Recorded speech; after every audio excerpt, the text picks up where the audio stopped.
स्वप्नांच्या मागे धावताना आयुष्यात कधी वेळ वाया घालवू नका. कारण वेळेला सुट्टी नसते, स्वप्नांना एक्सपायरी डेट नसते आणि आयुष्याला पॉज बटन नसते. हॅलो वॉरियर्स, मी सुप्रिया आणि तुम्ही पाहताय वॉरियर ऑफिसर एज्युकेशनल चॅनल.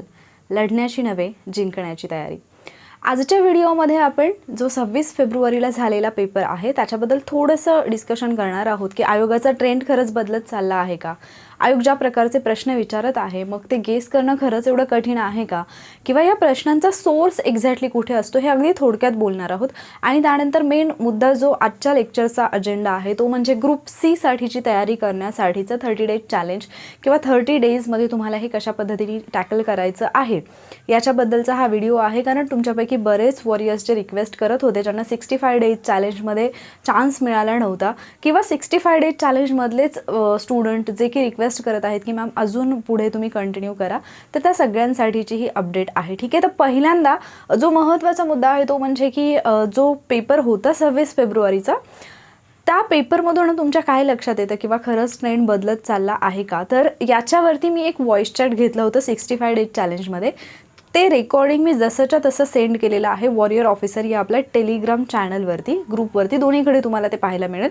तर तुम्ही तिथून ते ऐकू शकता, ज्याच्यामध्ये मी अगदी ब्रीफली डिस्कस केलेलं आहे की कोणताही क्वेश्चन असेल, कोणताही सब्जेक्ट असेल जो की आपल्याला डिफिकल्ट वाटला किंवा हे प्रश्न कशा पद्धतीने विचारले गेले होते हे सगळं मी डिस्कस केले. पण तरीसुद्धा आयोगाचा ट्रेंड बदलत आहे का, कारण प्रत्येक वेळी जसं की 4 सप्टेंबरची एक्झाम झाल्यानंतर पण आपण इन जनरल डिस्कशन ऐकलं होतं की पेपर फारच अवघड आहे, आयोगाने धोका दिला, आयोगाने बरेच काही काही म्हणत होते म्हणजे विद्यार्थी की सडनली असे प्रश्न विचारले जे की एक्सपेक्टेड नव्हते वगैरे. तर प्रत्येक वर्षी हे आपल्याला पाहायला मिळणारच आहे. पेपर झाल्यानंतर वेगवेगळ्या रिॲक्शन पाहायला मिळणार आहेत. ज्यांनी खरंच अभ्यास केलेला असतो, ज्यांना PYQ व्यवस्थित समजलेले असतात त्यांना डेफिनेटली या पेपरमध्ये चांगले मार्क्स येतातही, त्यांचा अटेम्प्टही चांगला असतो. तर आयोगाचा ट्रेंड बदलतोय का या प्रश्नाचं उत्तर मी फक्त तुम्हाला असं देईन की तुम्हाला एखादी गोष्ट रेग्युलरली नजरेसमोर पाहायची सवय असते आणि ती जर थोडी वेगळ्या पद्धतीने तुमच्या समोर आली तर निश्चितच तुम्हाला एक धक्का बसतो आश्चर्याचा, ज्याच्यातून तुम्हाला सावरण्यासाठी काही सेकंद, काही मिनिटांचा वेळ जावा लागतो.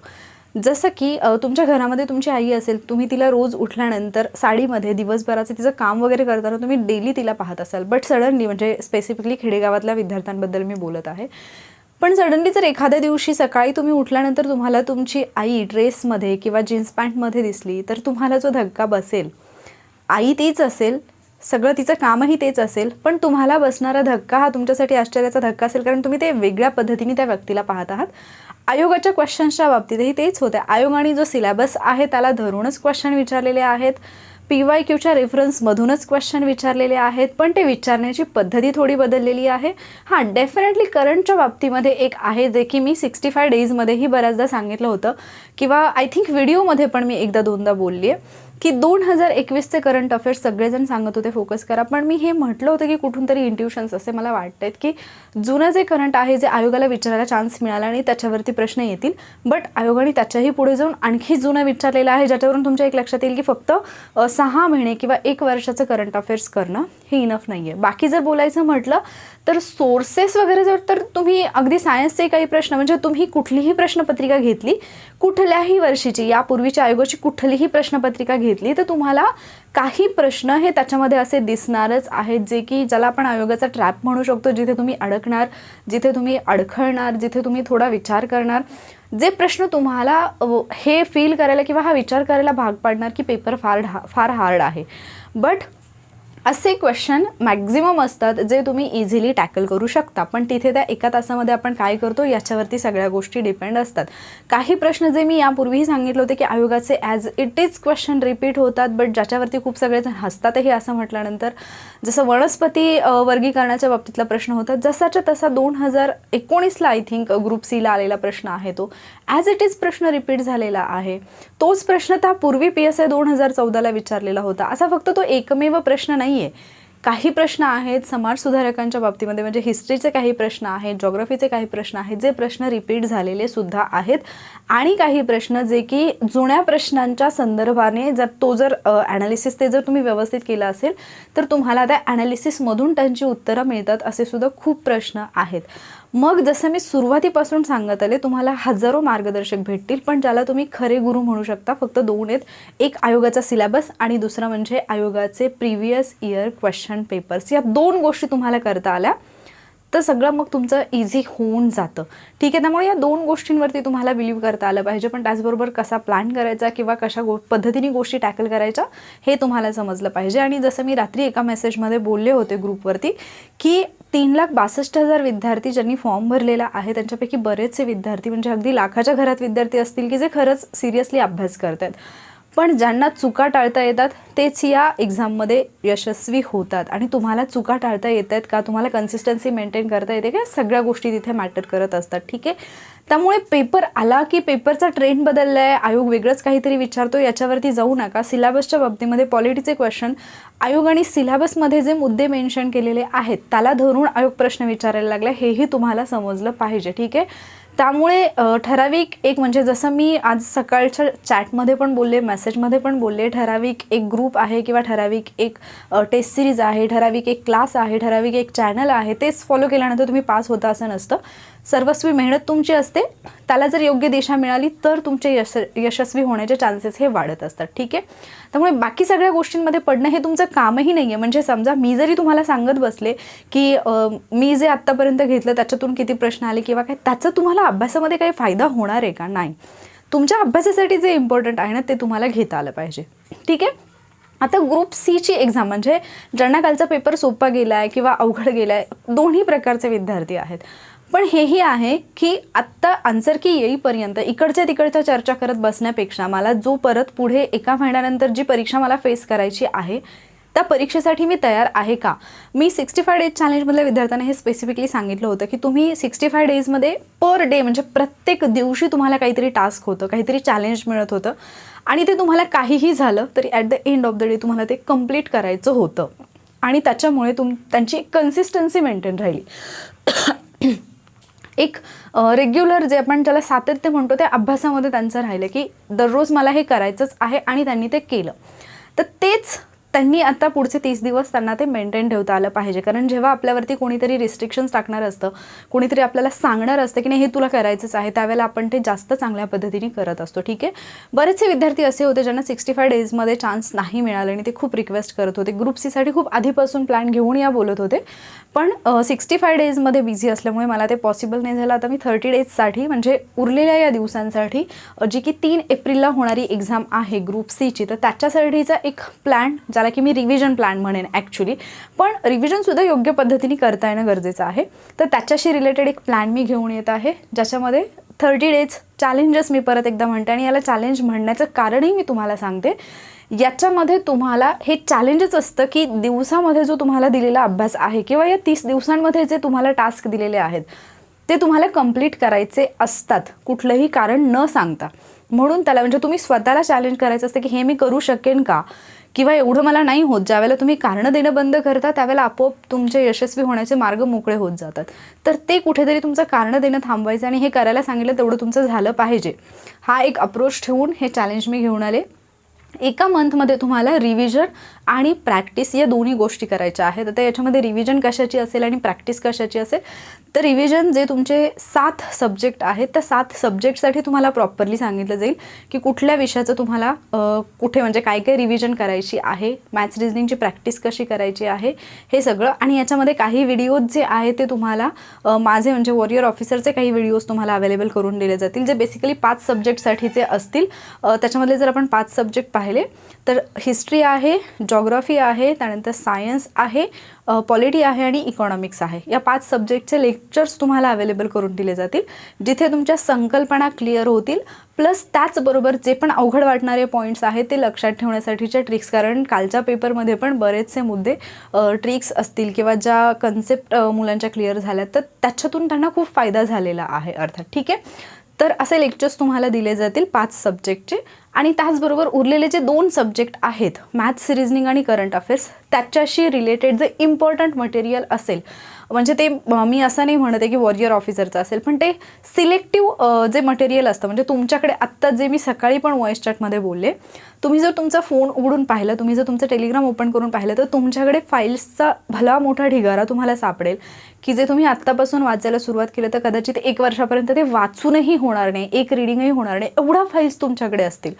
पण त्याच्यातून तुम्हाला फाइंड आउट करता आलं पाहिजे की माझ्यासाठी आवश्यक काय आहे, अशी कुठली फाईल आहे जी मला जास्तीत जास्त आउटपुट देऊ शकते. ठीक आहे. इव्हन तुम्ही ज्यावेळेला लेक्चरसुद्धा पाहता यूट्यूबवरती, तर बऱ्याचदा मी हे सांगितले, ज्यावेळेला तुम्ही एखादं सेशन पाहत असता एखाद्या टीचरचं, त्यांचं टीचिंग चांगलं असेल, ते मस्त कंटेंट पण देत असतील, पण बऱ्याचदा हे लक्षात घ्या की 1 तासाचा व्हिडिओ असेल तर त्याच्यामधले 20 ते 25 मिनिटांचाच कंटेंट हा तुमच्यासाठी इम्पॉर्टंट असतो. बाकीचे 30 ते 35 मिनिट फक्त तुमचा वेळ जात असतो त्याच्यातून. हेही तुम्हाला फाइंड आउट करता आलं पाहिजे, कारण जसं मी सुरुवातीलाच सांगितलं की वेळेला सुट्टी नसते, त्यामुळे तो वाया घालवणं हे तुम्हाला परवडण्यासारखं नाही आहे. सो आत्तापर्यंत जी प्रगती तुम्ही केलेली आहे ते जर तुम्हाला कंटिन्यू ठेवायचं असेल 30 दिवस, तर तुम्हाला स्वतःवरती काही रिस्ट्रिक्शन्स घालावे लागतील आणि थोडं स्मार्टली स्टडी करावं लागेल, जिथे की इतर लोक खूप सगळा वेळ वाया घालवतात. म्हणजे उदाहरणार्थ तुम्ही जर एखादं लाईव्ह सेशन पाहताय, त्या लाईव्ह सेशनमध्ये समजा मी 10 क्वेश्चन तुमच्यासाठी अवेलेबल करून देत आहे, ते 10 क्वेश्चन रीड करणं आणि त्या 10 क्वेश्चनचं ॲनालिसिस याच्यासाठी किती मिनिटांचा व्हिडिओ असतो, पण त्याच्यामध्ये ज्यावेळेला तुम्ही ते सोडवण्यासाठी प्रयत्न करत असता, तुमचं कमेंटमध्ये लक्ष असतं, ते टीचरसुद्धा बऱ्याचदा कमेंट रीड करणं, त्याला रिप्लाय देत बसणं, मुलांशी गप्पा मारणं, याच्यामध्ये तुमचा खूप वेळ जातो. हे तुम्हाला त्यावेळी लक्षात नाही आहे. तुम्हाला वाटतं की म्हणजे 10 प्रश्न झाले, पण तेच 10 प्रश्न आणि तेच ॲनालिसिस जे आहे ते तुम्ही 20 ते 25 मिनिटामध्ये कव्हर करू शकता जर तुम्ही ते इतर वेळेला पाहत असाल, तुम्ही फास्ट फॉरवर्ड करून पाहत असाल तर. तर या काही गोष्टी आहेत ज्या की मी 65 डेजमध्ये विद्यार्थ्यांना पण शिकवल्यात आणि त्या मी इथे पण तुमच्यासोबत शेअर करेन. ठीक आहे. तर अशा पद्धतीने 7ही सब्जेक्टची तुमची रिव्हिजन कंप्लीट होईल याची काळजी घेतली जाईल. पण परत एकदा सांगते, लेक्चर्स तुम्हाला 5च सब्जेक्टचे अवेलेबल करून दिले जाणार आहेत. ठीक आहे. ज्याच्यामध्ये की आपले कोर सब्जेक्ट आपण म्हणूयात, जसं की GSशी रिलेटेड जे सब्जेक्ट आहेत करंट अफेअर्स सोडून, आणि करंट अफेअर्सच्या बाबतीतही गाईड करण्याचा प्रयत्न करेन की कुठले करायला पाहिजेत, कारण जनरली त्याच्या बाबतीत माझं प्रेडिक्शन थोडंफार म्हणजे साथ देतं मला म्हणून. ठीक आहे. त्याच्यानंतर PYQ जे आहेत, अजूनही सांगते मी, कंबाईनच्या पेपरमध्ये एक गोष्ट लक्षात घ्या की PYQला ज्याला जमलं PYQ व्यवस्थित करणं त्याला खरंच पेपर इझी जातो. पेपर झाल्यानंतर हे प्रत्येकजणच त्या दिवशी किंवा दुसऱ्या दिवशी बोलत असतो की पेपर अवघड होता, आयोगाने हेच विचारलं तेच विचारलं. असं कधीच होणार नाही की जो प्रश्न तुम्हाला म्हणजे जो पेपर आधी आला आहे, फॉर एक्झाम्पल 2018 कंबाईनला जो क्वेश्चन पेपर आहे तो जसाच्या तसा रिप्रिंट होऊन तुमच्यासमोर येईल, हे जोपर्यंत हे म्हणजे जग आहे, ही पृथ्वी, तोपर्यंत शक्य नाही होणार की पूर्ण पेपर जसाच्या तसा आला. त्याच्यामध्ये काही क्वेश्चन हे अनएक्सपेक्टेड असणारच आहेत आणि ते तुम्हाला फेस करता आलं पाहिजे. ज्यावेळेला अशी अनएक्सपेक्टेड गोष्ट समोर येते त्यावेळेला त्याला त्याच क्षणी टॅकल करता येणं हे जास्त इम्पॉर्टंट आहे. तिथे तुम्ही गडबडलात तर जे तुम्हाला येते तेही तुमचं विसरून जातं आणि आयोग हेच चेक करत असतो की तुम्ही कुठल्याही परिस्थितीमध्ये तुम्हाला स्वतःवरती संयम ठेवता येतोय का, आणि म्हणूनच ते प्रश्न तशा पद्धतीने अरेंज केलेले असतात. तर ह्या गोष्टी तुम्हाला समजणं फार गरजेचं असतं. फक्त अभ्यास केल्याने कुणी पास होत नाही. ज्यावेळेला पण तुम्ही अभ्यास करता, अभ्यास करणारे लाखो विद्यार्थी आहेत, पास होणारे थोडकेच आहेत. त्याचं रिझन म्हणजे अभ्यासासोबत जे इतर टेक्निक माहिती असायला पाहिजेत ते त्यांना माहिती असतात. ठीक आहे. तर हे मिळेल. त्याचबरोबर तुम्हाला जे पेपर सोडवताना काही रूल्स फॉलो करायला पाहिजेत. जे रूल्स तुम्ही सुरुवातीपासून जर लागू केले तर डेफिनेटली तुमचा टाईम मॅनेजमेंटचा तर इश्यू तुम्हाला कधीच नाही येणार की मला पेपर सोडवण्यासाठी टाईम नाही पुरत आहे. त्याच्यानंतर दुसरी गोष्ट, जे तुम्ही म्हणजे एखाद्या प्रश्नामध्ये अडकून पडता आणि तिथे थांबता, तर ते तुमचं थांबणं बंद होईल. त्यानंतर ज्याला सिली मिस्टेक म्हटलं जातं की अरे मला उत्तर येत होतं पण याच्यामुळे चुकलं, किंवा मी असं लॉजिक लावलं, किंवा मला बिनचूक हे मी पाहिलंच नाही. तर या सगळ्या गोष्टी ज्या आहेत या छोट्या छोट्या अशा चुका ज्याच्यामुळे तुमचे 5 मार्क तरी जातात कमीत कमी. तर ह्या चुका कमी करण्यासाठी तुम्हाला ते रूल्स उपयोगी ठरतील. PYQ घेतले जातील, जे की ग्रुप सीसाठी इम्पॉर्टंट आहे. त्याचबरोबर जसं मी कंबाईनच्या बाबतीत 65 डेजमध्ये सांगितलेलं, फक्त कंबाईनचे प्रिव्हियस इयर क्वेश्चन करायचे नाही आहेत. तर त्याच्यासोबत तुम्हाला राज्यसेवामधले काही टॉपिक आणि काही सब्जेक्ट मी सांगितलेले प्री आणि मेन्सचे पण पाहायचे आहेत. कंबाईनचे पण मेन्सचे मी पाहायला सांगितले होते. तर त्याच पद्धतीने इथे PYQ पण तुम्हाला सांगितले जाईल कुठले कुठले करणं आवश्यक आहे. आणि त्याचबरोबर काही अशा टेस्ट असतील ज्या की खरंच तुम्हाला बेनिफिट मिळवून देऊ शकतात. अशा टेस्ट तुमच्यासोबत शेअर केल्या जातील. पण मी परत एकदा सांगते की या टेस्ट वॉरियर ऑफिसरच्या नसतील. ठीक आहे, मी प्रयत्न करेन वॉरियर ऑफिसरची एखादी टेस्ट देण्याचा, बट तुमच्यासाठी जे इम्पॉर्टंट मटेरियल आहे ते तुमच्यापर्यंत पोहोचवण्याचा मी जास्तीत जास्त प्रयत्न करेन. ठीक आहे. त्याच्यानंतर आता या कोर्सला जॉईन कोणी हवं, एक तर जे फार डेडली म्हणजे प्रयत्न करत आहेत अगदी 30 डेज चॅलेंजच्या फर्स्ट बॅचपासून जॉईन करण्यासाठी, पण त्यांना 30 डेजमध्येही नाही, परत त्याच्यानंतर 65 डेजमध्येही चान्स नाही मिळाला, काही कारणाने मिस झाला, त्यांनी. दुसरा मुद्दा, जे टास्क करण्यासाठी तयार आहेत, कुठलीही कंप्लेंट न करता तुम्हाला जो अभ्यास सांगितला तो अभ्यास कंप्लीट करणं ज्याला पॉसिबल आहे त्याने जॉईन व्हा. अदरवाईज तुम्ही अभ्यास नाही करणार, तुम्हाला टास्क कंप्लीट नाही होणार आणि परत तुम्ही म्हणणार की माझं काहीच नाही झालं, तर हे नाही. मी जे नेहमी सांगते तेच सांगते, श्रेय घ्यायला सगळे येतील, सगळेच मोठेपणा सांगतील की मी शिकवलं किंवा माझ्या ह्याच्यातून एवढं आलं, पण मेहनत तुमची आहे आणि ती तुम्हालाच करावी लागणार आहे. पेपर तुम्हाला द्यायचं आहे, ते कष्ट तुम्हालाच घ्यावे लागणार आहेत. फक्त तुम्ही ते योग्य पद्धतीने करताय की नाही आणि तुमच्याकडून ते करून घेण्याची जबाबदारी माझी असेल. ठीक आहे. त्यामुळे ज्याचं हे कंप्लीट करण्याची ज्याची तयारी आहे त्यांनीच याच्यामध्ये ॲडमिशन घ्या.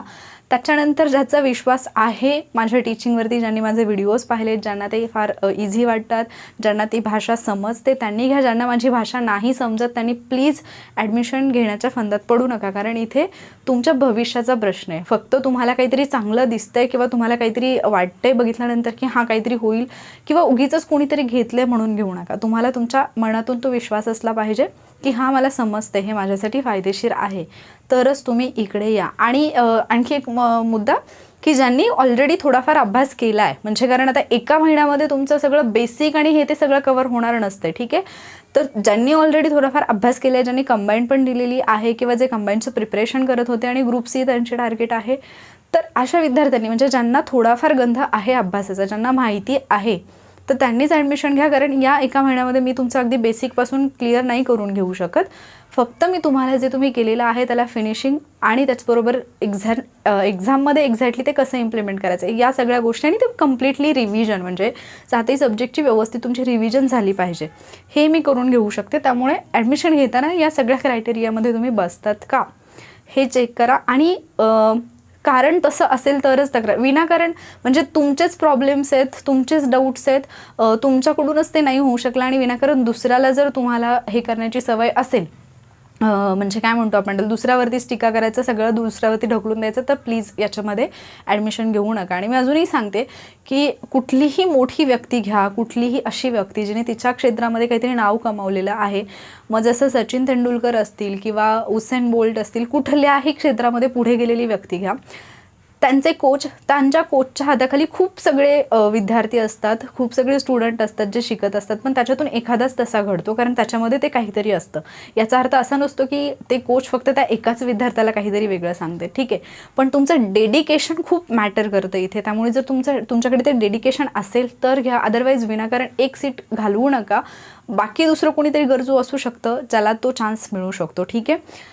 कधी ॲडमिशन सुरू होतील, नेहमीप्रमाणे मला मार्केटिंग करणं किंवा उगीचच महिना 4 महिने तुम्हाला काहीतरी कन्सेशन देते आणि मग ॲडमिशन घ्या म्हणून, मला ते अजिबात त्या गोष्टीत मला रस नाही आहे.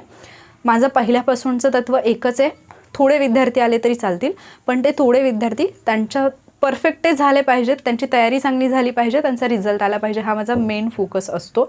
आणि म्हणूनच ॲडमिशन लिमिटेड टाईमसाठी असतील, लिमिटेड सीट्स असतील आणि फर्स्ट कम फर्स्ट सर्व, हे जे मी पहिल्यापासून तत्त्व सांगत आले त्याच पद्धतीने हे ॲडमिशन घेतले जातील.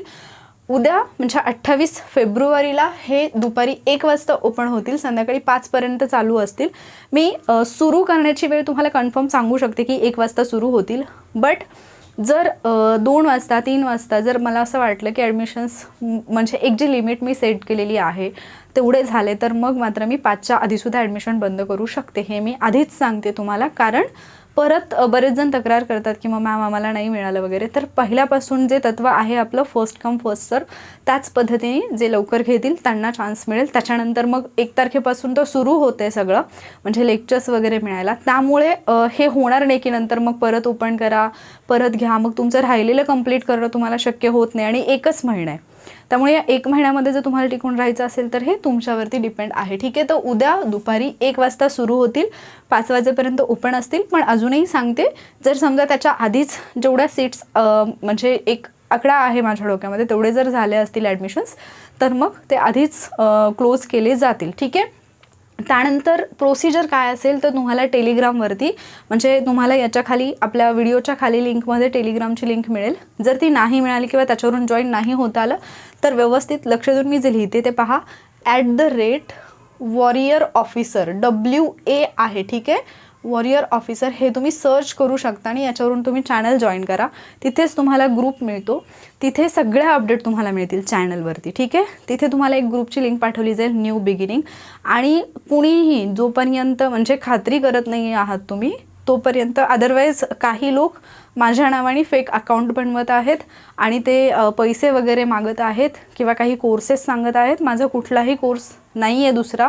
जर काही असेल तर ते मी पहिल्यांदा यूट्यूबवरती अनाऊन्स करत असते, त्यामुळे कोणावरती विश्वास ठेवू नका. खात्री करून घ्या की तुम्ही वॉरियर ऑफिसर जो सुप्रिया मॅडमचा ग्रुप आहे त्याच्यावरतीच आलेले आहात आणि त्याच्यानंतरच पुढची प्रोसिजर करा. तर इथून तुम्हाला न्यू बिगिनिंग्स या ग्रुपची लिंक मिळेल, तिथे तुम्ही जॉईन व्हायचं आहे. तिथे तुम्हाला पेमेंटची कंप्लीट प्रोसिजर सांगितली जाईल, म्हणजे एक QR कोड सेंड केला जाईल आणि त्याच्यावरून तुम्हाला पेमेंट करायचं आहे. आणि जे डिटेल्स तुम्ही पाठवत आहात ते डिटेल्स तुम्हाला ॲक्युरेट पाठवायचे आहेत. त्याच्यातला सगळ्यात महत्त्वाचा मुद्दा म्हणजे तुमचा ईमेल ID तुम्हाला करेक्ट सेंड करायचा आहे. ईमेल ID कुणीही चुकीचा पाठवायचा नाही.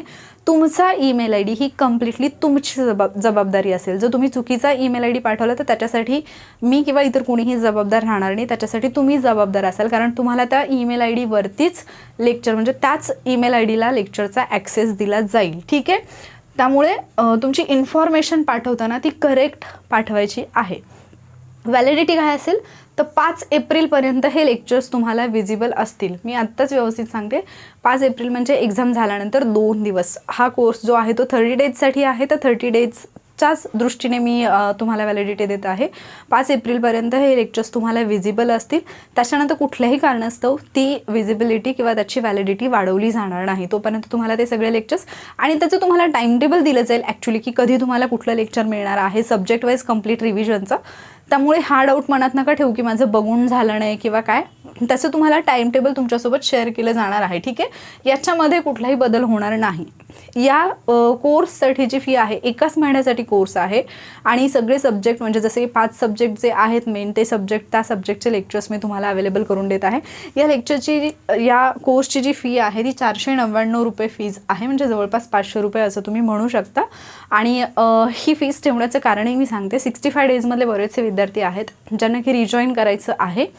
त्याचबरोबर असे विद्यार्थी ज्यांना आत्तापर्यंत चान्स नाही मिळाला तर त्यांच्यासाठी ही जी फी आहे ती तुम्हाला अफोर्डेबल असावी, कारण तुमचा 1 महिन्याचा बॅलन्स डेफिनेटली मला माहिती आहे की जे पण लोक आत्ता हा व्हिडिओ पाहत आहेत तुमच्यापैकी ऑलमोस्ट 95% लोक असे असतील ज्यांचा जो मोबाईलचा रिचार्ज पॅक असतो तो एवढ्याचा असतो. ठीक आहे, सो एवढे तुम्ही अफोर्ड डेफिनेटली करू शकता आणि त्याच्यामुळे अफोर्डेबल फी आहे. जर तुम्हाला परवडत नसेल, जर तुम्हाला खूप महाग आहे असं वाटत असेल तर तुमच्यावरती कसलीही जबरदस्ती करण्यात नाही येते किंवा कुणीही तुमच्या पाठीमागे लागलेलं नाही आहे.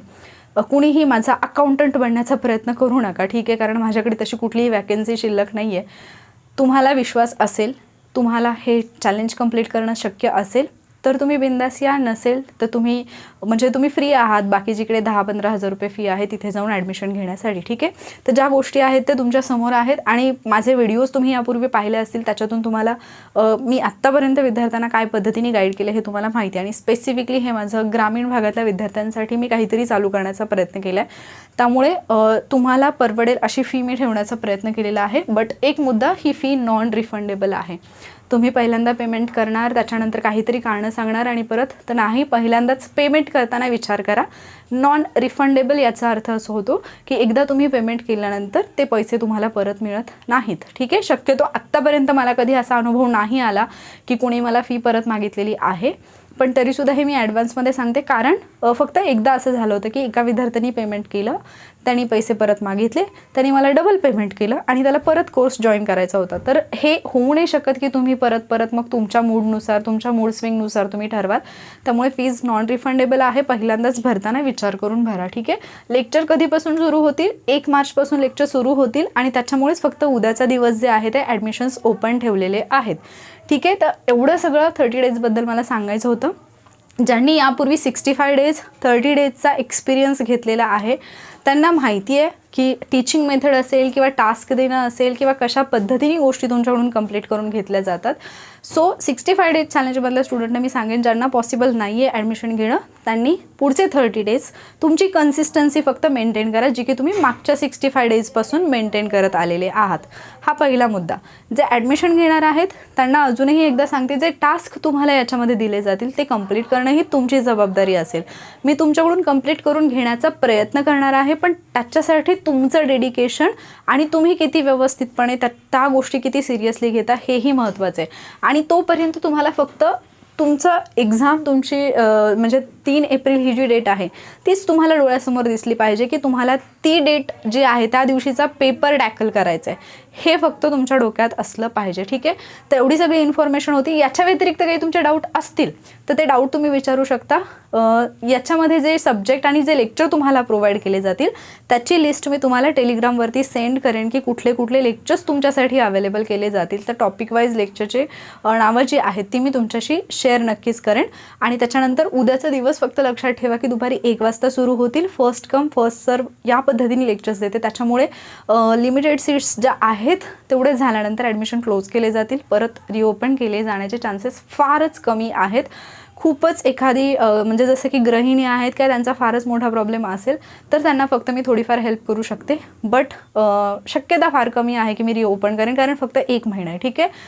सो मी तर 30 डेज चॅलेंजसाठी खूप रेडी आहे, एक्सायटेड आहे, कारण ऑलरेडी 65 डेज हे आमच्यासाठी खूप मोठं चॅलेंज होतं आणि जे आम्ही यशस्वीपणे कंप्लीट केलं आहे. जे 65 डेजमध्ये होते त्यांचा सपोर्ट, त्यांनी खूप छान पद्धतीने परफॉर्म केलं, त्यांनी खूप छान पद्धतीने स्वतःमध्ये इम्प्रूव्ह केलेलं आहे आणि त्यांनी खूप छान पद्धतीने मेहनत घेतली आहे. सो त्याच्यामुळे त्याचपासून इन्स्पायर होऊन मी परत एकदा हे चॅलेंज घेऊन आली आहे. तर जे इंटरेस्टेड आहेत ते डेफिनेटली याच्यासाठी ट्राय करू शकता. जे स्वतः करू शकतात त्यांनी निश्चितच स्वतःहून करायला पाहिजे, पण जे या दोन्हीच्याही मध्ये नसतात, म्हणजे ज्यांना स्वतःही करायचं नसतं, इथे करायचं नसतं, करूनही घ्यायचं नसतं, उगीचच हवेत गोळ्या मारायच्या असतात, तर त्यांचं भविष्य हे असंच जाणार आहे, हे सगळ्यांना माहिती आहे. ठीक आहे. तुम्ही एक सिरियस ॲस्पिरंट असाल तर हे असंच का झालं, तसंच का झालं, आयोगाने असंच का विचारलं, तसंच का विचारलं, किंवा आयोगाला काही कळतच नाही, काहीही प्रश्न विचारले जातात, आयोगाचा ट्रेंड बदलत चालला, याच्यामध्ये घुसण्यापेक्षा शोधून काढा त्या प्रश्नाच्या पाठीमागचं रिझन काय आहे. तो प्रश्न तशा पद्धतीने फ्रेम केलेला आहे तर अशा पद्धतीचा प्रश्न मला टॅकल करता येतोय का. क्वेश्चनचं फ्रेमिंग हे असेल तर त्याला मला कसं सामोरं जायचं आहे. एक्झाम हॉलमध्ये 1 तासामध्ये मला कसं प्रत्येक गोष्टीला हँडल करायचं आहे, या गोष्टी शिका, त्याच्यावरती फोकस करा, ते जास्त कामाला येणार आहे.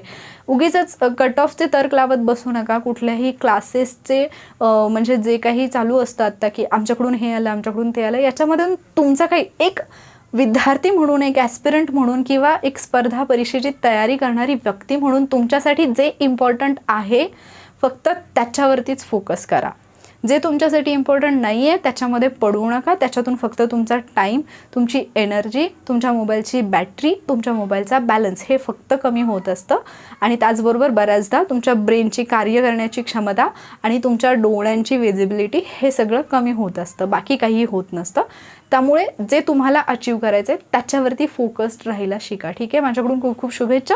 आणि या चॅलेंजमध्ये जे इंटरेस्टेड असतील डिस्क्रिप्शनमध्ये लिंक मिळेल, त्याच्यावरून तुम्ही टेलिग्राम जॉईन करू शकता. कमेंटमध्येही तुम्ही तसं लिहू शकता, तिथे सुद्धा लिंक तुम्हाला प्रोव्हाइड करून देईन मी. फर्स्ट कमेंट लिंक टाकून ती पिन करून ठेवेन, त्याच्यावरून जॉईन व्हा आणि तिथे बाकीचे डिटेल्स तुम्हाला मिळतील. ठीक आहे. सो जे खूप एक्सायटेड होते, जे खूप वाट पाहत होते, जे खूप रिक्वेस्ट करत होते, तर त्यांच्यासाठी माझ्याकडून हे एक छोटंसं गिफ्ट आहे. त्यांच्यासाठीच हा सगळा प्लॅन आहे. तर तुमचं जे प्रेम आहे ते असंच राहू द्या आणि तुमची ड्रीम पोस्ट तुम्हाला मिळो, याच्यासाठी नेहमीच मी ईश्वराकडे प्रार्थना करेन. तुमचा सपोर्ट हेच वॉरियर ऑफिसरचं भविष्य आहे. ठीक आहे. सो थँक्यू व्हेरी मच आणि तुम्हाला खूप खूप शुभेच्छा.